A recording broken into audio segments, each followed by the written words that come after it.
সাত সকালে 16 নম্বর জাতীয় সড়কে দুর্ঘটনা। নিয়ন্ত্রণ হারিয়ে রাস্তার মাঝে উল্টে গেল গ্যাসের ট্যাঙ্কার।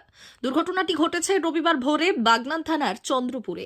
পুলিশ ও স্থানীয় সূত্রে জানা গেছে, এদিন গ্যাস বোঝাই ট্যাঙ্কারটি হলদিয়া থেকে কলকাতার অভিমুখে যাচ্ছিল। ভোর 5টা নাগাদ গ্যাস ট্যাঙ্কারটি নিয়ন্ত্রণ হারিয়ে রাস্তার মাঝে থাকা ডিভাইডারে ধাক্কা মেরে উল্টে যায়।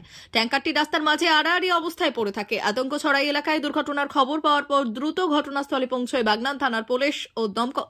পরে জাতীয় সড়ক থেকে ট্যাঙ্কারটিকে সরানোর কাজ শুরু করে দমকল। পুলিশের প্রাথমিক অনুমান, ভোরে কুয়াশার কারণেই এই দুর্ঘটনা।